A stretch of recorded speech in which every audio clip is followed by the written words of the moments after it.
when it all changed. Um, that would be in the year 1988. In 1988, the movie's Colors came out, and the movie Colors is a movie glorifying the gangs of LA, the Bloods and the Crips, and 20, I think it's 22nd Street Mexicans. And at the same time, I believe NWA came out with Gangsta Gangster, F the Police, and during those times was a big break for hip hop. Two Live Crew came out, As Nasty as They Want to Be, and song Me So Horny. I believe there was a brief period in time where it was actually illegal to own that CD because of moral standards and just it being really explicit. Um, Back then on the radio station, the only time that we could hear rap music or hip hop music was every Friday, at a certain time from like maybe 8 o'clock to 10. On MTV, they would have on TV raps, and you can only hear it at certain times. So this is the beginning of that era, of the gang era. And so though I believe all of California went through some change. And so in in Los Banos, it seemed like it happened overnight. All my friends, we're growing up fast. We're used to seeing the same faces every year. Some leave and come back. But overnight it changed. All of a sudden, there were gangs. Gangs were forming, and one gang. I should take that back. One gang in particular, the Illinois Posse. Back then, a group of brothers or a family moved in, and they had a group of brothers. It was Gerardo, Herb, Caesar. There was older brothers. I can't remember their names.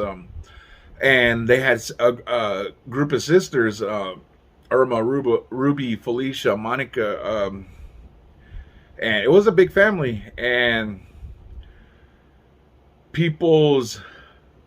my friends' uncles who've been to prison and came out started indoctrinating everybody on the Norte cause, on being a Norteño, and it really didn't interest me. It didn't interest me too much. So, I've always been a 49er fan, and so I would always have Red on anyways.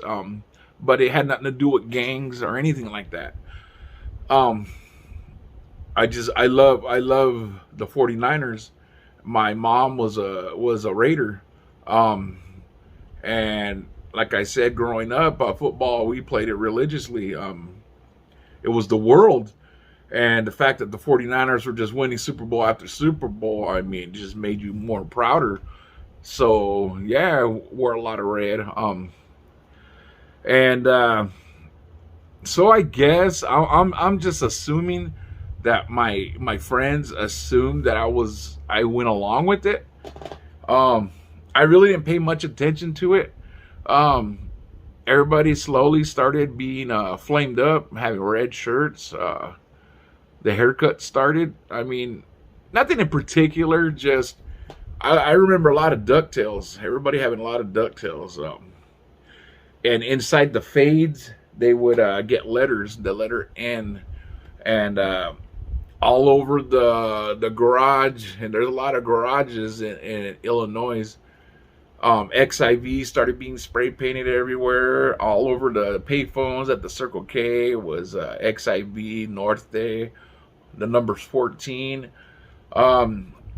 The sidewalks, everywhere on the sidewalks, just XIV. The whole projects was just being tagged up. And again, it really didn't spark my interest. I don't know why. It just didn't. By then, we started noticing girls. So a lot of my friends started dating. And so there's groups of girls that used to walk around.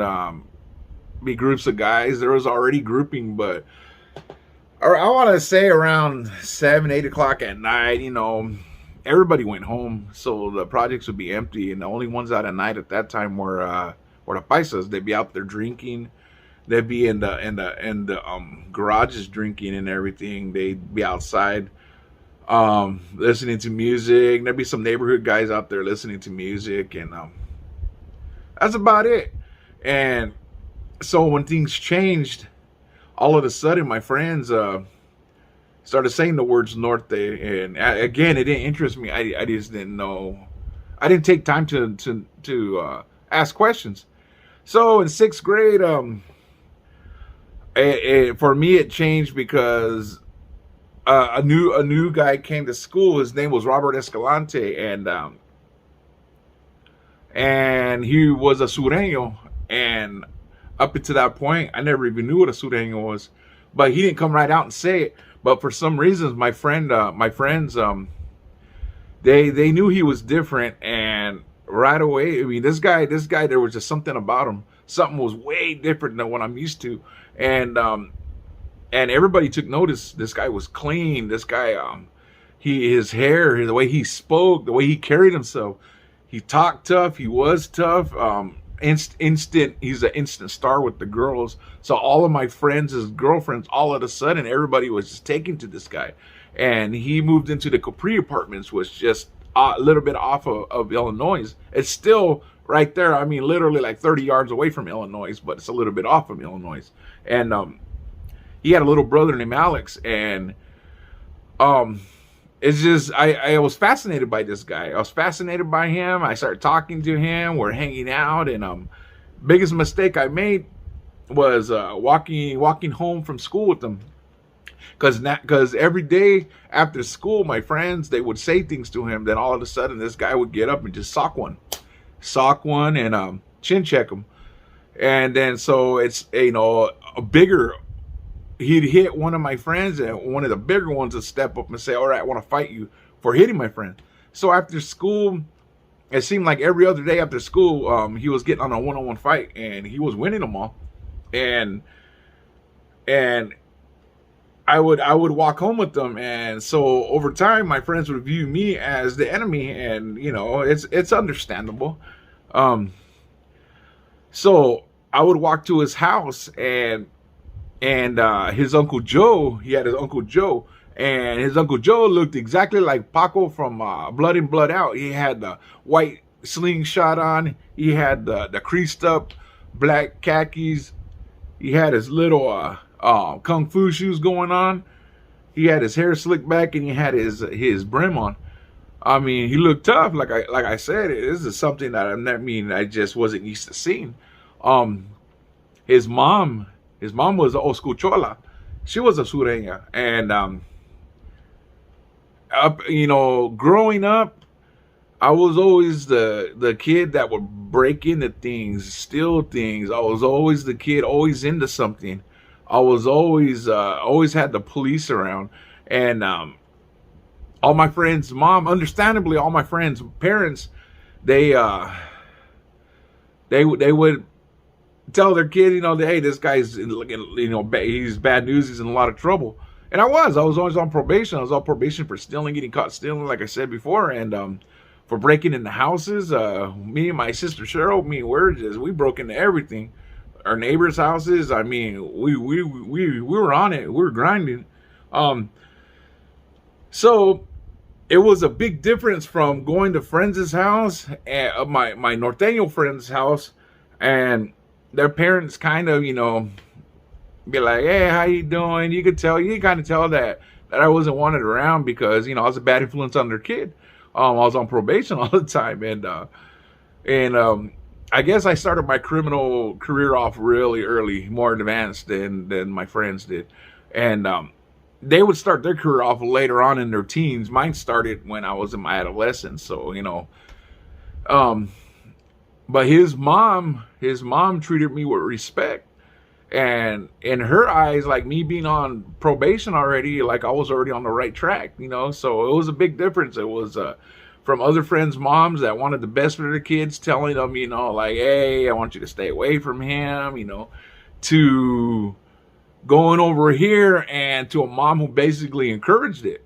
I mean, she didn't sit there and tell me to go out and do this, but she knew that I would be into things. And so it made her, streetwise, it made her trust me more, if that makes sense. So when I go over to the house, she'd be like, "Hey, Boo Boo," his nickname, Robert's nickname was Boo Boo. She'd be like, "Hey, Boo Boo, tell him about this, tell him about that." And I'm just thinking, man, this lady is cool. And so it made me want to hang out with them more. It was addicting, and so when I walked back to Illinois, my friends started hitting me up. They'd be like, "What do you claim?" I mean, "What do you mean, what do I claim?" And back then, it wasn't Norte or Sul. They would say, "What do you claim, blood or Crip, red or blue?" And I'd be like, "I'm not none of them." And so over time, not too much time, but like I want to say over the next course of a couple of weeks, I started getting in fights. I'd have to fight my friends, and more or less, I guess they felt betrayed, because now I'm just totally, I'm just into this guy. This guy was cool. I'm just sucking up everything he has to say, and it seems so appealing and class. If there was a word, it's just like everything he said had a class in it. He's talked tough about it. He can make smoking a cigarette sound so cool. You get that fro and you hit it, and I just took to it. And just years and years of growing up with my friends. I mean, I knew everything about them already. I mean, so basically it was new stories, a new person to hang out with, and I was taken to them. And everybody knows that if somebody tells you not to do something when you're little, somebody says don't do it, oh man, it makes you want to do it even more. And so that's what happened. My friends try to dictate who I can talk to, who I can't, and what I should wear, and I'm just like crazy. So after my friends turned on me, they basically viewed me as an enemy, a traitor. My decision wasn't too hard to make. I became a Sureño, and the difference between down south Sureños and up north Sureños is that down south, most gangbangers start off as taggers, and then they get jumped into a gang, and that gang has geographical lines, certain projects, and then so they become gang members. And then after they go to prison, then they get introduced into the prison gang and become a Sureño. They go from a gangbanger to a Sureño. But up north, there's only two choices: you red or blue. And you choose blue, you're not considered a gangbanger. You're considered a Sureño, because you're an automatic enemy of the north. And so I became a Sureño. And so down south terms, I became a gang banger, since I wasn't part of a gang but an organization. I was part of a group, and so I became a Sureño. And all of that is because I was basically forced. I wasn't forced into it. It was just that since my friends viewed me as an enemy, then I was fighting for it anyways. Why not? Why not do it? So I did it, and it became. I live right in the heart of Illinois. I lived on Delaware Street, and I'd going to the store, going anywhere, going to school. I had to pass through them, and they're. So at night, everything changed in the whole area. Now it went from everyone being inside at 7:00 and it just being the paisas outside drinking. Now there's groups of my friends hanging out later and later. Then you start hearing the whistles, because the whistles represent them checking in with each other, notifying if cops are around. So the night slowly started coming alive in the projects. Whistles, and then fights. Then they started drinking. It became more violent, and junior high rolled around, and in junior high in Los Banos, there's one junior high, and I was downtown right across the street from Nudio's in historic Los Banos, and there was three elementary schools at the time that I was LBE, Miano, and Henry Miller, and now Volta. Volta is a little town on the outskirts of Los Banos, and everybody that graduated 6th grade and went on to junior high, everybody passed. Junior high was the crossroads, and when we got to junior high, because up until that point in Henry Miller, me and Robert were the only two Sureños in Henry Miller, and so when we got to junior high, we met more. So our group went from 2 to maybe 8, and then all Sureños in the city of Los Banos, we all knew each other now at that point in the junior high in our age group. There was older ones that were in high school, such as Joker Abel. His name is Abel, and there was another one, Damian Kobe, and there was a few others that are from Los Banos. And then there was another named Sir Fox. He's not from Los Banos. He's from Brawley, but he moved to Los Banos, and he lived right in the heart of Illinois. And this guy became my idol. This guy, I mean, he was short, he was tough, he was stocky. He wore the white t-shirts. He'd wear the creased up 501s, and he had his shiny shoes on, blue rag hanging out his back pocket. I mean, this guy was tough. He would walk around and he was flagging up and down Illinois what he claimed, and he became an instant idol to me. And he did fight. He fought anybody, and he was short. It was what got me. He was just tough. This man's courage. And he had sisters Deanna, Stella, and he lived right in the heart of Illinois. He lived on Illinois, in the Illinois projects. And he fought to where he earned his respect. He'd get down on the buses. He'd get down at the bus stops. He'd get down in the streets, the stores, school. It didn't matter. This guy would just, he had hands. And he would get down. He wasn't scared to use them. And he always smiling. And I idolized him, and it got rougher back then, because then you got all my childhood friends, plus the Sanchez family leading the fight, plus their uncles, and all of a sudden Norteños you never even knew were in the city. They started all gravitating towards Illinois, so now Illinois was just Norteños everywhere. It became gang infested, and it was rough. It was rough because in school, we would fight in school, and when we weren't fighting in school, we would, behind the supermarket across the street from the school, behind the supermarket was a Catholic church, and it had a big old parking lot. And so when we would go back there, the Norteños would be lined up on one side, and our little group would be lined up on the other, and whoever was going to fight that day, they'd both meet in the middle, throw their blows. We took some wins, we took some losses, and then that'd be it. Go on the next day. Sometimes the older Norteños, because they had generations, we were the first, and so, you know, we just had a couple of high schoolers. They had a lot of high schoolers, and they had adults, and they had, you know, my friends from junior high, my ex-friends, and so when we would leave school, they'd be out there waiting for us.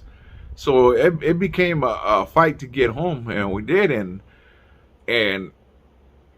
I had to learn how to fight quick. I mean, I fought before, but this is different, because before, it was friends. We'd fight, and somebody was always there to say, okay, that's enough, break it up, let's go. And that'll be it. Now, this time, it's like, get him. And then, this is before metal detectors. So, they started doing surprise locker searches. They found guns, knives, nunchucks, brass knuckles. I mean, just all kinds of weird homemade weapons. And it was getting bad. It was getting bad, and I would have when the fights were over, my friends can go to different parts of the cities where they live at, and I would have to walk back to Illinois, right in the heart of everybody. So it got rough, it got rough. And I found and I want to make this clear that growing up in are going through elementary school in Henry Miller, it was rough because we were, it's bad enough that they split it rich and poor. Everybody from the projects is considered poor. Then you had your rich. Well, when we got to junior high, I became proud. The day I chose to be a sureño, it changed my life because not only for the bad, because I was getting in the fights all the time, but once you hit junior high, you were no longer, because the only thing that mattered at that point, because gangs got so out of control, was if you're north or south, red or blue. And there was no more them pointing at us, making fun of us. There was no more hey, you got pro wings, you got this, you got that, because if you said anything to us, we're at the top of the food chain. We just beat you up and take yours. It's like, go ahead, run your mouth, because now we're fighting in groups. So I loved it. I became proud. It's like to me at the time, because of my upbringing, I finally arrived. And so I didn't have to wear pro wings anyways, during PE, the rich kids would have their lockers set, just so they could run in and they could do what they had to do, get out there on the PE. And so their parents would buy them 2 sets of shoes. And so I'd go down and check the lockers, bam, get me 2-3 pairs of Nikes. I just went shopping on everybody's expense. Ain't nobody gonna say nothing. And so that was junior high, and that was the beginning of the gang of the change of everything. And my mom being a single mom, us being raised in the projects, rent was going up. It started becoming a bad neighborhood. The prices were getting jumped. Again, it got more violent. It got violent over me. It just got violent. And then my sister Cindy, my oldest sister Cindy, she ended up getting pregnant. To me, she's the prettiest girl in the neighborhood. That's my sister, and I'm proud of her. And it is natural for her to catch the eye of who I considered the toughest, which was Sir Fox. They hooked up, my sister got pregnant, had a baby, and that was my nephew Robert Duran III. And so those two hooked up, and now it's like I was happy because, wow, Sir Fox is now my brother.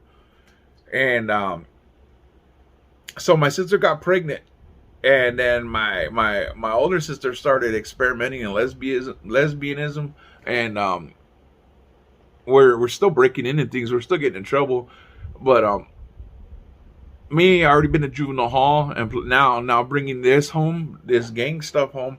And we try to hide it from my moms, but mom's not done. I mean, you can't hide nothing from your moms. You can only hide it for so long. They might not know exactly what you're doing, but they know when you're up to something. My mom knew I was up to something. My little sister's getting older.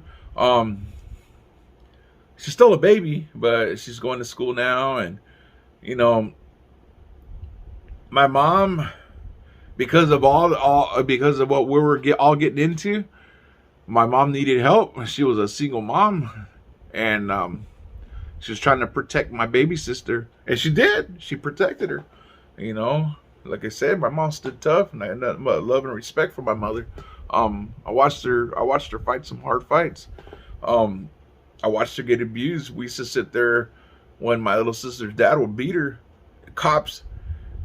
My mom would tell my sisters and them to go in the room, but my sisters, they love mama. They would jump out the window, and they'd go to the neighbors and call the police.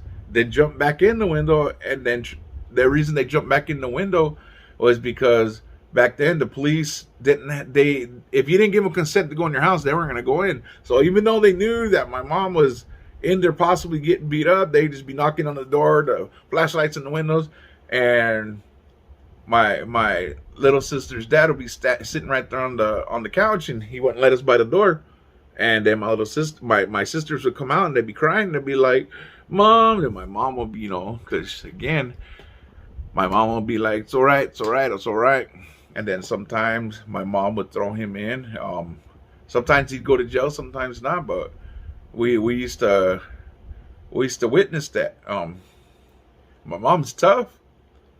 My mom's tough, but because of us, the kids, we forced her into a position that she fought against for a long time. For years and years, my mom has stood on her own. She raised us, but now she finally had to throw the towel in and do what she dreaded the most, and that was to ask my grandfather for help, and she did.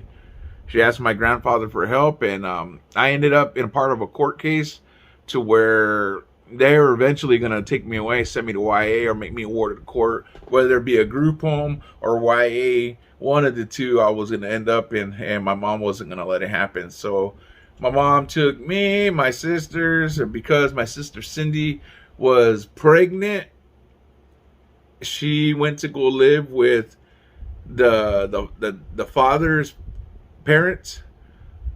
My mom took me, my sister Cheryl, my little baby sister, and we packed up and we left to Parker. And leaving Las Banos, leaving all that behind, it was the hardest thing for me. I didn't want to leave. I don't think my sister did either. That was home. That was home. That's all we knew. And it was hard, but we ended up coming to Parker, Arizona. And when we got to Parker, oh man, it was so different. We visited before when we were little. We used to come to Parker, and we used to visit my grandmother. But now we live here, and so my grandfather, I believe, had a 3-bedroom house, and there was already a couple of my aunties and uncles living there, and all the rooms are full. So there was like basically nowhere for us. So we had to limit the things that we brought with us from Las Banos. We couldn't bring no furniture. I think we brought a couch, which one of my grandfather's dogs ended up ripping up. We brought a couch, we brought TV. We didn't bring no beds. We didn't bring no mattresses, just, clothes. And we moved in with Grandpa and Grandma. And it was just crowded. It was crowded. And I remember that whenever anything went wrong, something got broke, or, just anything, we're drinking up all the soda, all the water. We're eating up too much food. We're going in and out too much. And my grandpa didn't like it. Well, for any other reason, we're irritating my grandfather. And he would take it. He would make his comments to my mom. So my mom was extra hard on us. And then I noticed a change in my mom. My mom stopped wearing makeup. She stopped dressing up, and she became more stressed out. And I didn't understand it at the time. I just thought mom was just trying. To me, I honestly thought mom was trying to show off. But what it was my grandfather was saying things to her, and she didn't want to hear it. Nobody wants to hear things about your kids. So mom didn't want to hear it, so she started getting on us about everything. Music we listened to. And to me, it was silly back then. Like, why does it bother you? So we would have to get extension cords and drag our radio way out, away from the house, to listen to our music. And we'd always have to find something to do, be outside. And Arizona is hot. I don't want to be outside. We had to get a mattress and put in the living room floor and sleep on there. And then my grandparents would wake up early to cook, make burritos and all that. And so we had to get up early and move the mattress. So there was no sleeping in. There was nothing. It was like we basically were on their schedule. And it came time again where we had to get we got enrolled into school in Parker. I didn't fit in. I mean, it's a big difference. I mean, I got to this school in Arizona, and there was cowboys there. I've never seen cowboys. I mean, everybody back then, his parents watched Urban Cowboy, and that was about as as far as seeing a cowboy went. Watching Urban Cowboy, John Travolta on the TV screen. Now I'm actually seeing groups of kids that want to be cowboys. They had the cowboy hat. The girls look different. The girls are all wearing Jordan jerseys, Jordan shirts, cross colors, all that stuff. And I was used to a different kind of girl, a different kind of They had jocks there. They had, you know what I mean? They had the school was weird. To me, it was like being in a school of aliens. There was nobody that resembled me. And then the Indians there, they would have all Bob Marley stuff. I didn't even know who Bob Marley was. They had Bob Marley. They're dressed all in black with the Bob Marley hat on, Bob Marley shirts, the Rasta color beads on their shoes, and you know, it was trippy, and I couldn't fit in. It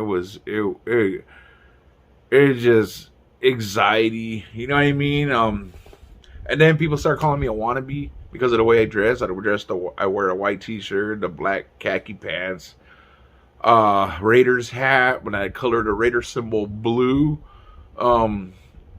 And people call me wannabe. And then I went from being a chubby little kid to all of a sudden I had a growth spurt and I became skinny, and now I was just like it seemed like I was just scrawny. I became scrawny now, and then there were some kids in Arizona that didn't like me because I was from California. So right away I got challenged. I started getting into fights right away. And the girls took notice of me. So when I got here to Arizona, I started getting letters from girls asking me out and stuff. And that was relatively new to me, because up until that point I was just all engulfed in being a gang member. And so now came the girls, and it was hard. I ended up fighting some of their brothers. I ended up fighting because I was from California, and again I had a growth spurt, and this time I went from having size and weight on me to being scrawny, and it's just, oh man. And the thing about moving to the reservation is this, that Indians are big. 16-year-olds look like grown men. So now I gotta up my game. It's like, oh my god, my Mexican gene kicked in, and I end up becoming scrawny and skinny. Everybody else's native genes kicked in, and so they're big. But the Indians were cool. I mean, there was a housing project in Parker called 100 Homes, and I used to sneak away from my grandpa's house and go up to 100 Homes where my aunties lived, and I loved it up there. There now went from gangs to inside 100 Homes. They had families, and there being great big old Indian families in back of people's houses. They'd all be sitting around drinking, laughing, and you had this family here, this family over here, this family. And then back then when people would fight, same thing, they'd fight, shake hands, and it was all good again. They would have family wars, not gang wars. And again, we were the oldest of the grandkids, so I don't have a brother. I got 3 sisters, and the nearest one closest to me in age was my cousin Brown, and so he was still like 9, 10, 11. And even if he was my age, he wasn't in the gangs. They didn't have that in Parker, so I was just a fish out of water. I might as well have been on the moon. It sucked. Me and my sister Cheryl, we'd walk to town, try to get to know it. And then that time of year came around when my grandpa would go back up to Lodi. And this time he took my sister Cheryl up there to go work. And while my aunties, my grandpa and them were gone, and my sister Cheryl were gone up in Lodi, it was me going to high school. And I found a couple of friends that were not gang members, but they were into the scene. And we started hanging out. We started ditching school. I started smoking weed, cigarettes. And up until that point, when we're in junior high in Los Banos, we would ditch with my friends, and we'd find some empty place, and we'd pass around a cigarette or a joint. And I didn't inhale, but I always keep it in my mouth. I never thought to take it into my lungs and blow it out. So, man, more or less, we were just playing. And now hanging out with the Indians in Parker, I mean, they just made everything seem fun. Huffing gas, huffing rubber cement. I mean, robo frying, just downing some Robitussin, all that. Getting high, smoking cigarettes. I mean, so while my sister and everybody was away up in Lodi, I'm trying to navigate, and I'm trying to fit in at the high school in Parker, and it just ain't happening. I mean, I'm alien. I'm alien to them. They know it. I mean, they're calling me wannabe, wannabe gangster and all that. And like I said, the Indians are way bigger than the Mexicans are. And so I'm just like, if I can avoid a fight, I'd avoid it. But I'd get in a few fights. But you know, it got rough. And my mom started getting on me about things, and I just couldn't take it no more. So finally I just did it. I ran away, and I stayed gone. And then they came back from Lodi, my grandfather and my aunties and uncles, and my sister came back from Lodi, and I was gone. I was a runaway. And I decided, I think it was on Thanksgiving, I decided to go home. I was gone for a little while, maybe a couple months, a month or a month and a half, maybe 2 months, and I went home. I went and I asked for my mom. My mom came out and she didn't say nothing. She just looked at me and she was sad. She goes, "Are you hungry? Go inside." And so I went inside and I sat at the table. My grandmother was cooking. And she just started giggling, and she says, "Are you hungry?" And she made me a tortilla, made me some food. And my family in Arizona, that's what we're known for. My family is known for being food sellers. They would sell burritos, and their home cooking is just top of the line. I mean, delicious. And I got to, I live in the house with them. So that's the kind of food that I was welcomed back with. And so my sister Cheryl, being my best friend back in Los Banos, and now that we're up in Parker, is back from Lodi, we started hanging out again. And now they're saying things to my mom about me running away, and I didn't know it at the time, but my mom was just like, started getting on me and my sister again. And I think what did it for us, we had a box full of tapes that were recorded.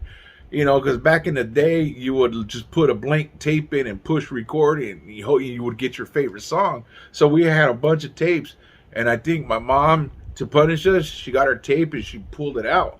And we would always go in there and stick the pencil in there or a toothbrush and spin it back in. Just because they pulled the tape out doesn't mean it's dead. I mean, those things are easily repairable.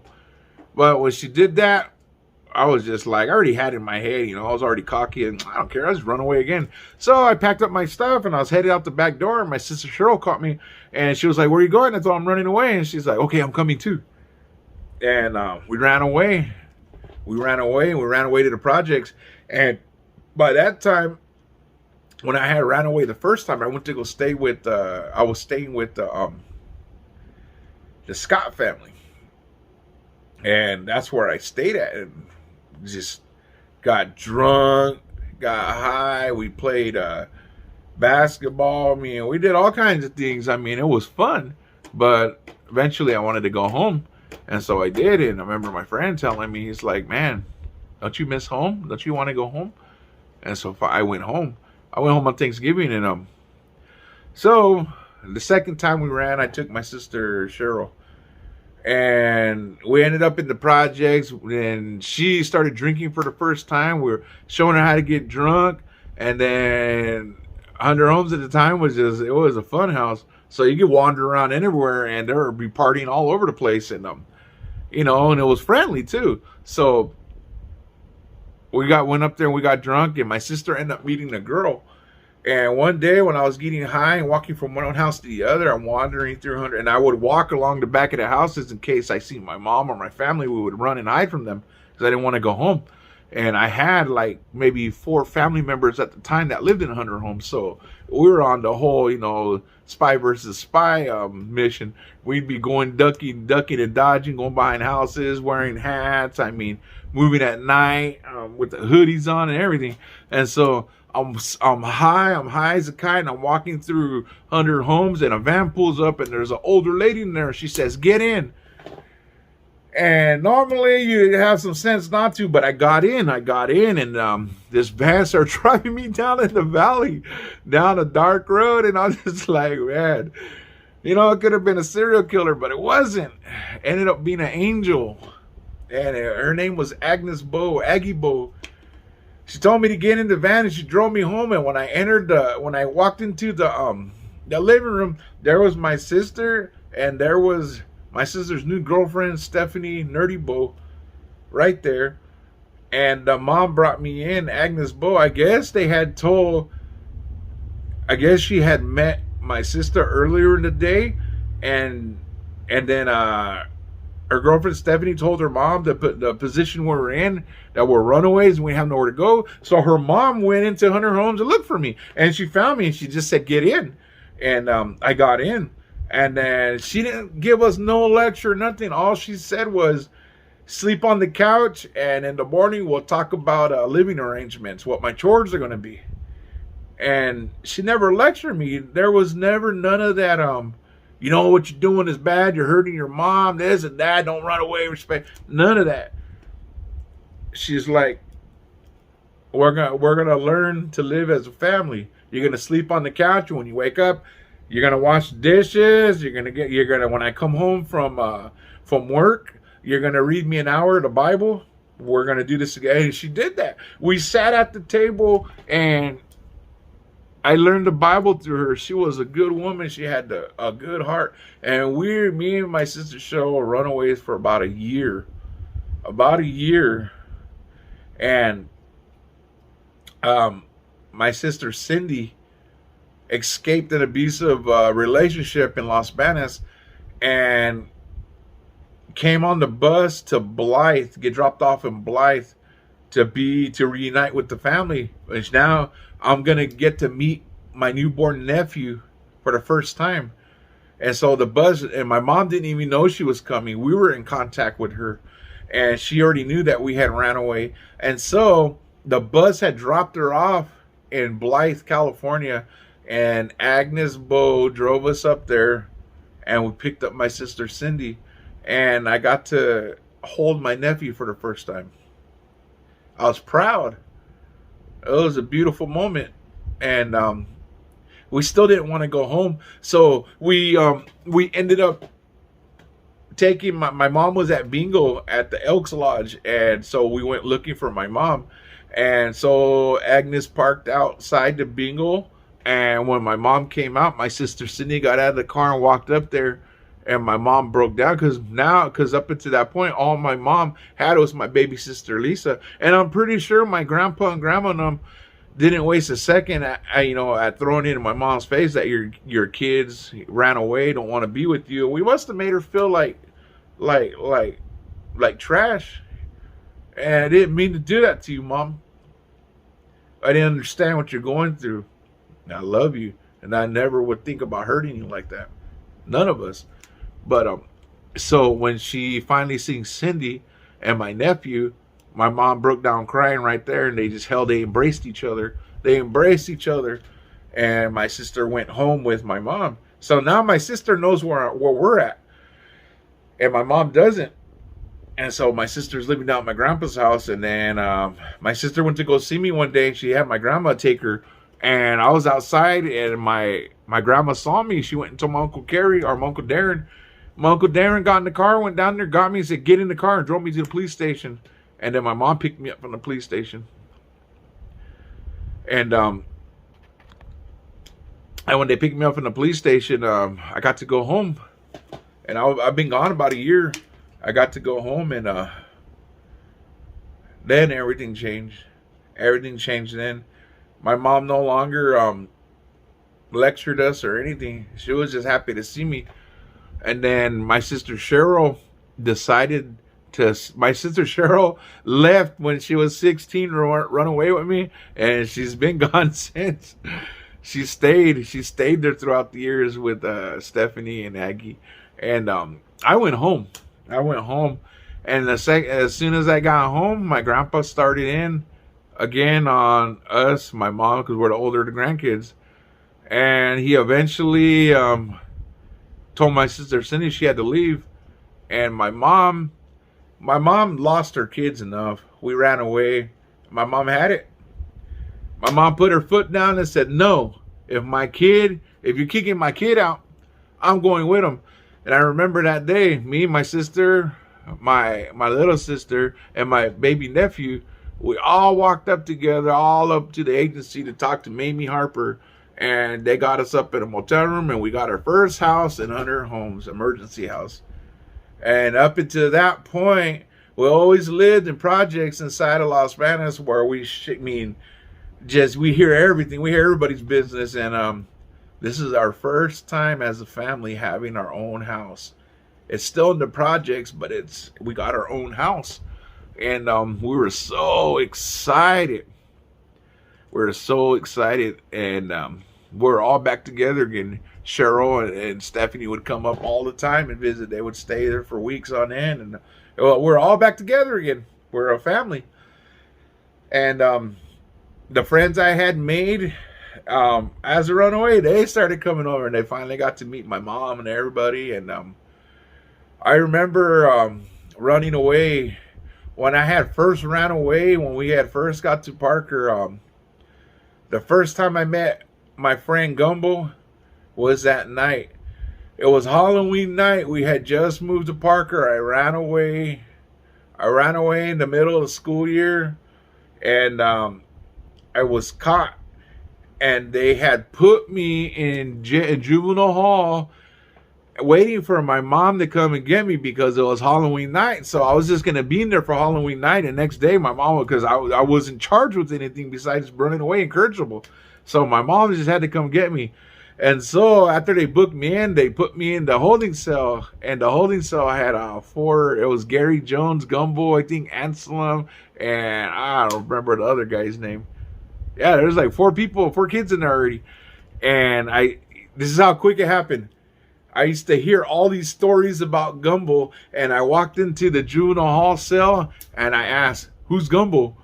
And then some big black guy, big old afro, stood up, big buff me. He was buff for being his age. He's always been just muscular. There's people born like that, are just born with muscly bodies, and that's Gumbo.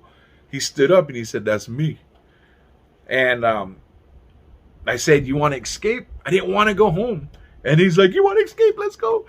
So it was Halloween night, and as the juvenile officer came and take us from one building to march us to a second building, we all got our maps and we all got in lines in a row like little ducks.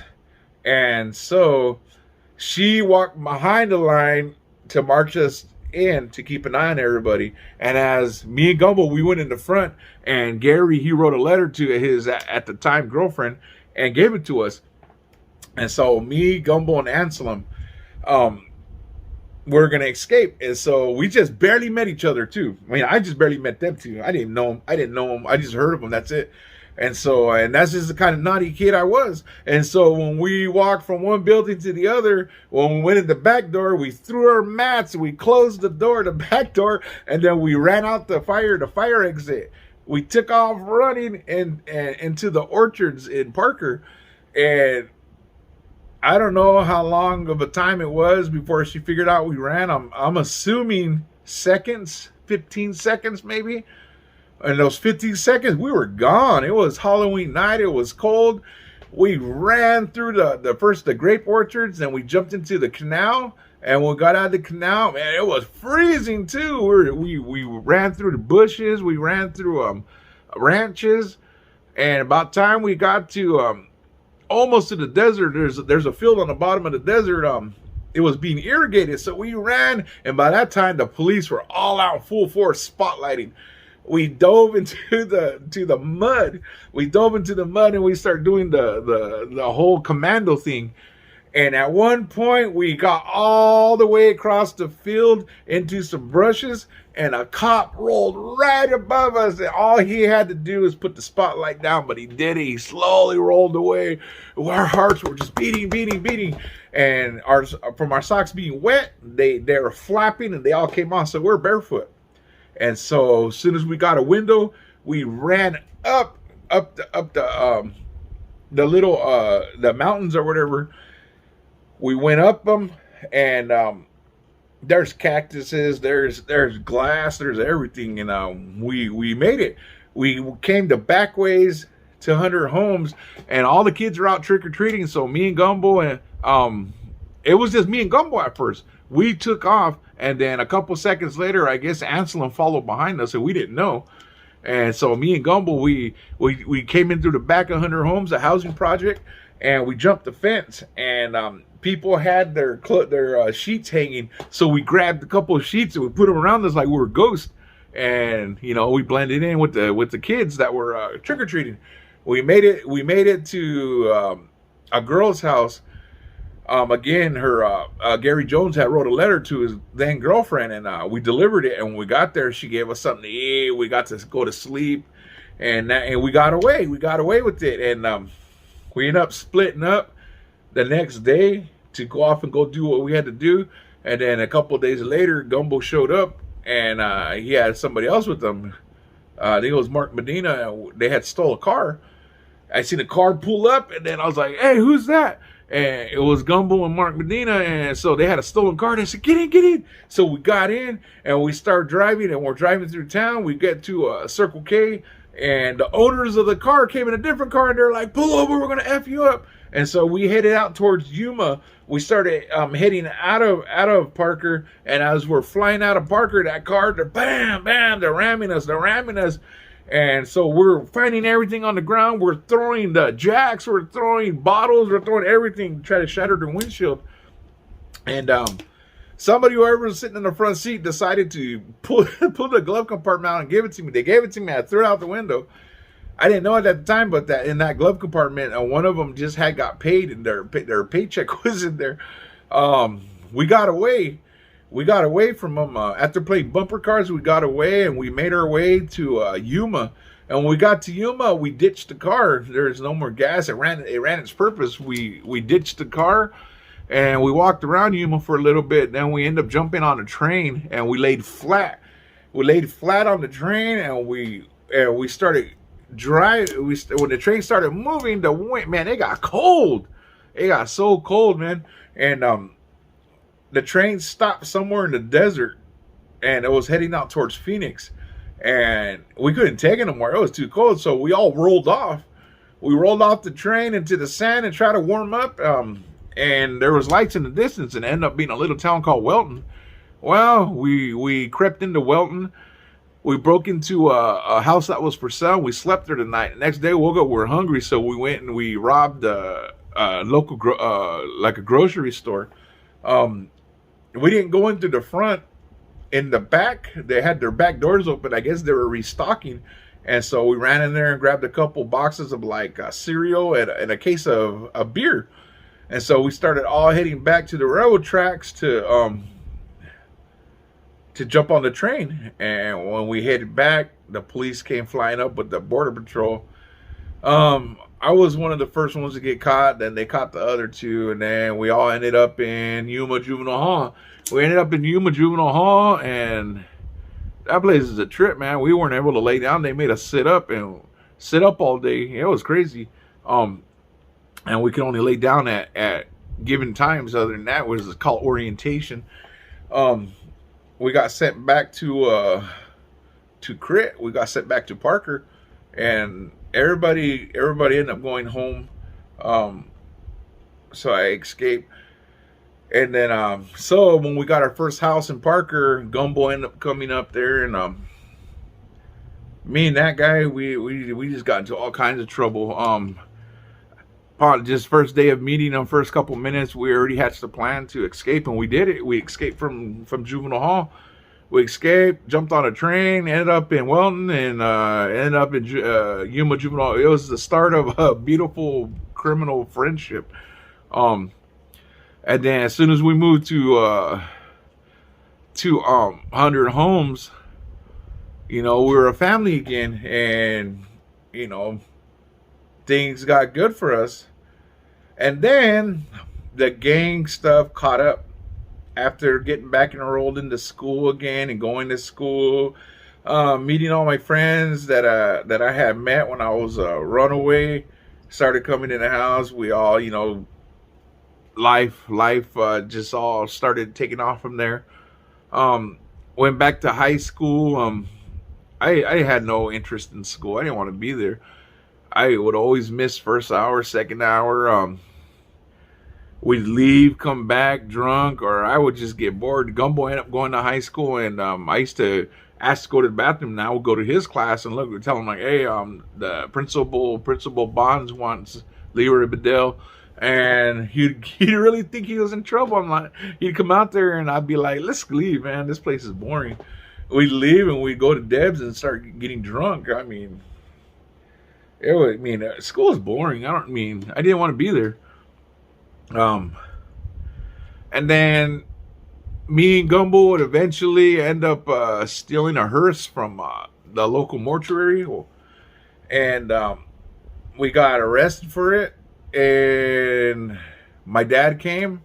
Looking for me, and they were getting ready to send both me and Gumbo away. And my mom made a deal that if I go live with my dad, they dropped the charges. The tribes did. They sent Gumbo away, I think, to Washington or somewhere, Seattle. I don't remember. And I end up going with my dad, and he left me in Mexico with my grandma. So I ended up living in Mexico for about a year, and he's Hermosillo. And man, when I got there, my Uncle Tony would teach me the Bible and everything, and I go to church regular, go to work. It was fun. But then I start, we used to go to the back of it at He's Hermosillo. There's a school back there, and I go back there, and we'd be playing ball. And as everybody knows, when people in the States commit murder and, crimes that they're trying to run from, they all run to Mexico. Well, it was those Americanized Mexicans who I gravitated towards. So I ended up, just from going to play basketball and at the school, I ended up meeting murderers on the run. But they spoke English. They were from Artesia. They were from Pomona. And I started hanging out with them. We started getting high, started doing coke, started smoking weed, started getting drunk. And my grandma seen it, because my grandma's not dumb.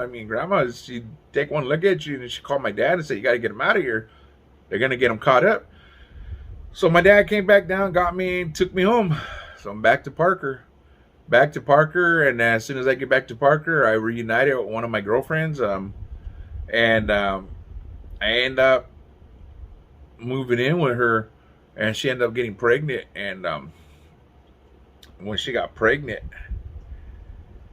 I ended up cheating on her, and I ended up moving back in with my mom into the projects. And by that time, gangs had caught up to Parker, and from me first moving to Parker, everyone calling me wannabe, and now all of a sudden, it went from a whole bunch of families drinking in Parker and having a good time. Now everybody want to be a gangbanger, and it got rough. It got rough in 100 Homes, and once again, I became the enemy because I'm from California, and I refused to roll with them.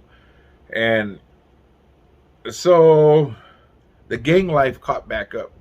I already got experience in the gang life, so it just came natural on me.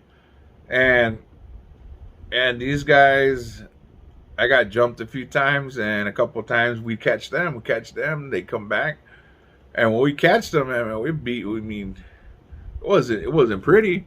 But when they caught us, it wasn't pretty either, but there was no tapping out. And so we get down. And then there was a family from LA that lived in Parker. And because this massive gang was going after them, they were fighting back, and they brought their nephews from LA down. And their nephew was from 38th Street, and but they started recruiting. They started recruiting for this, specifically for this gang fight. They started recruiting, and me already being a gang member from California, I end up getting jumped in. So that's just a bad choice because I'm from Northern Cali. I'm a Sureño, and then I go and get jumped into a LA based gang in Arizona. So it wasn't the smartest of choices, but I did it because all my friends here in Parker in the projects, they got jumped in. So I did it. Got jumped in, and we fought, and then I ended up getting locked up till I was 18. Me and another friend, we're in a group, and we're walking from the projects. By then, methamphetamine hit the scene, and so we were up for days. And the whole project turned into a assailant asylum. And so we're walking across the baseball field one day, and we end up carjacking somebody. And us all being minors, and there being one adult. The one adult was my good friend, and so they arrested all of us that were going to charge him, but I went and took the rap, and the police and everybody knew the person that was assaulted pointed him out, said it was him. All evidence pointed, they knew it was him. But I went in there and I started saying, I did it, and the cops are like, "What are you, stupid? Why are you taking the fall for this jerk? He wouldn't do it for you." And I end up getting locked up till I was 18. There was no getting out of it then. My daughter was just born too, but I was too busy wanting to be in this gang fight. I was too busy wanting to be a good friend to even, to think about that I just had a daughter. I mean, I just wanted a friend, I guess. I mean, drugs take a big effect on you. I mean, just wanting acceptance does too. And I chose to take the fall for this guy, and I got locked up till I was 18. So 16 till I was 18. I got locked up. And it was a long road. And while I was locked up, Miss Agnes Bow was the probation. That was the guard in charge of watching us. And so I picked back up on my Bible studies. But this time now I'm working out now. So I go from scrawny, now I'm getting size on me. Because anybody that works out for about a year, you're going to get something out of it. And so I started getting big. I got big, got out when I was 18. On my 18th birthday, because they had sent me out to charter, because one of the weekends when because they only had one juvenile guard, and that was Agnes Bow. So when she was off on the weekend, they would take us across and put us in the adult side. And when they would put us on the adult side, it was just, there was no beds, there was no nothing there. It's just a room, a cold room, and they would put our mats on the floor. Well, they took us there, and we were supposed to go back on Monday, and I don't remember if it was Agnes getting sick or whatever, but they left us in there, and I got mad. And so as a punishment to me, when Agnes did get back, they only took my cellmate back to juvenile hall, to the building, and they left me in the drunk tank. And I got mad and I threw a fit. And when one of the cops came to talk to me and put their face to the grill, I busted my foot in their face. So they came in there and they beat me, they hogtied me. And when they're hogtied, I lost it, and I started banging my head on the ground. I started doing all that. So I'm thinking to cover their butts, they called and said that I was mentally unstable, that I had snapped, and that they had an emergency evaluation. They sent me to charter in Chandler, and I ended up staying there for about maybe 2 months until I turned 18. So I got released from Chandler, and they dropped me off at home. By then, the gang wars were already wearing off. The projects had already, in 100 homes, the Indians had already ran off all the Mexicans and wannabe Mexicans. all the gang members. All my friends there, they had already stood their grounds, and they fought off the last of them, and there was still some lingering. And so I had got out when I was 18, and so we went looking for the rest of them, and since the gang that I got jumped into was the one that withstood it, now they're the ones who everybody wants to get a part of. So the group got bigger and more parties, and oh man, I didn't last too long out there. Again, me and Gumble hooked up. We ended up stealing a car, going on a high-speed chase. We got away. But they knew we did it. They just couldn't prove it. I mean, I ended up stabbing somebody. We ended up doing a home invasion.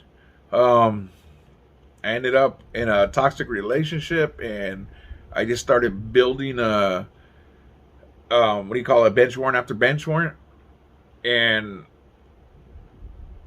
I didn't last out there. I last when I was 18. I got out October, and that May, I think it was May.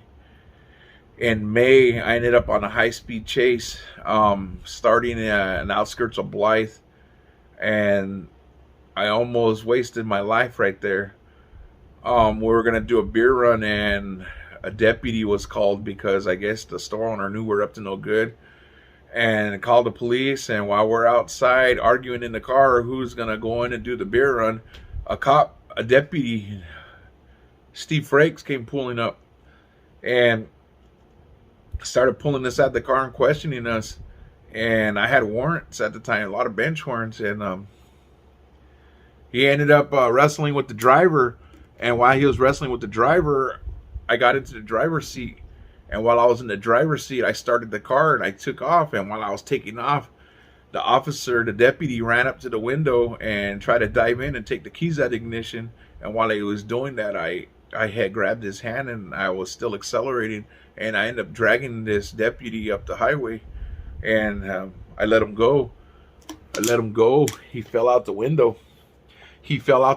And I led a high-speed chase leading from Ehrenberg, and it's about maybe, I say, a 45-minute drive. I ended up leading a high-speed chase from Ehrenberg all the way back to Parker. There was cops behind me. There was cops coming at me. High speed, 120 plus miles. I had the lights off. It was about 3 o'clock in the morning.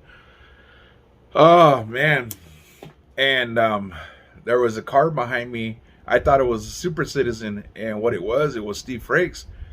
When he had fell off the car, the first car that came up, he jumped in there and said, "Follow that car." This guy was the Terminator. This guy should have been sheriff of La Paz County.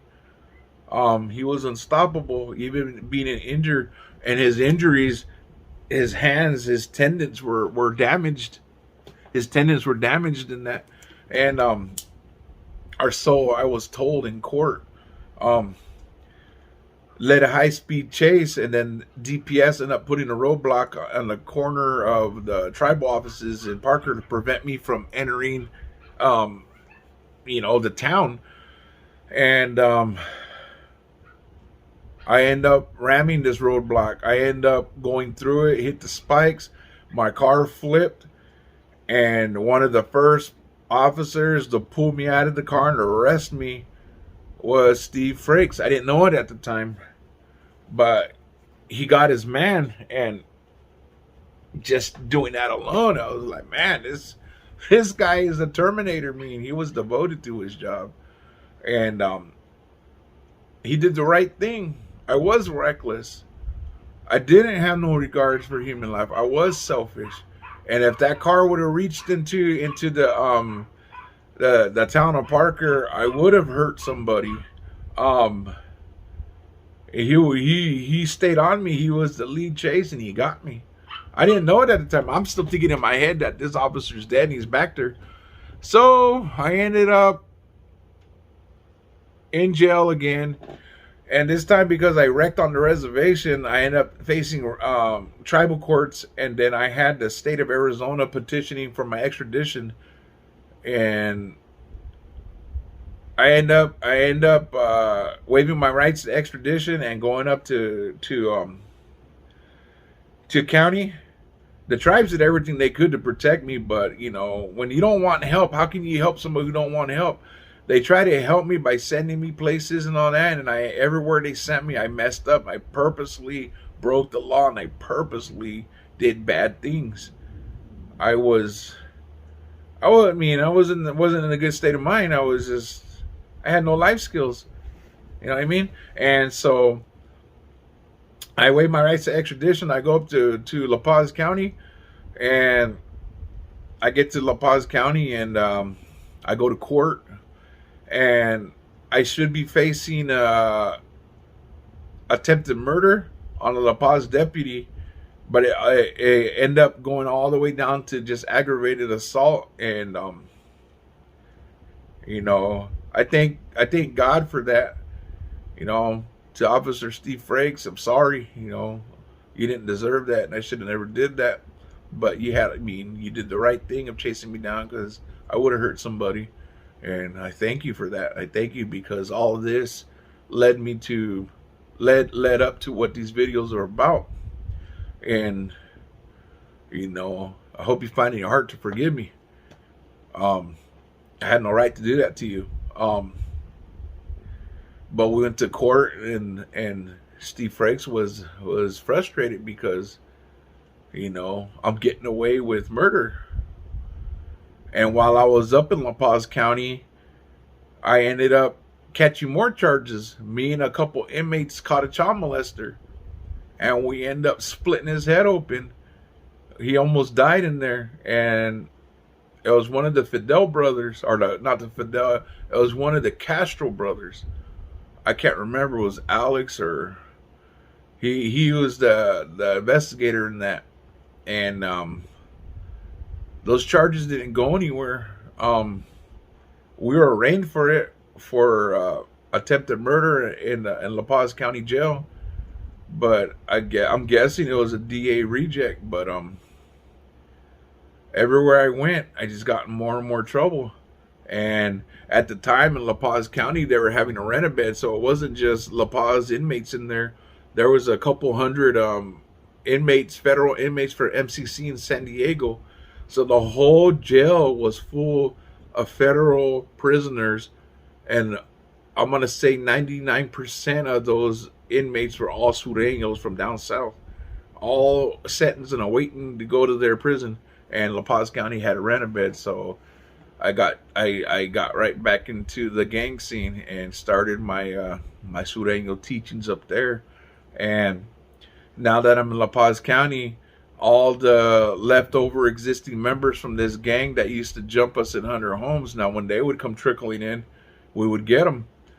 And I soon developed my street name Crow.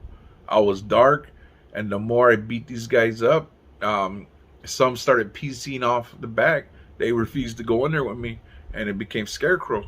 So now that's where I got my name, Mr. Scarecrow. Because people would PC up, and rather than go inside the intake tank with me, they would just lock it up off the gate and claim something else. Family problems. I don't get along with this guy. I'd rather go over here, because all the other tanks were all for the federal inmates from MCC. And we couldn't, we could go in there with them, but it was just all meant for them. And there was hundreds of them, so there was only 2 tanks that would accept county inmates. And I was in the intake, and in there I was, gained a reputation right away, assaults and everything, fights. I was always in lockdown, so it was, it's all I knew. It's all I knew. And I ended up accepting a deal, and I was off to, I accepted a deal. That did not favor the deputy who I injured, but it favored me because I got away with murder. I got away with murder, and I'm up in La Paz County still assaulting people. I almost killed the child molester, and it's just the beginning of something bad. And so I get on the train and off to DLC. Now I'm headed. Now I go from just regular jail. Now I'm headed to prison, state prison with the big boys, and I'll tell you more about that in a little while.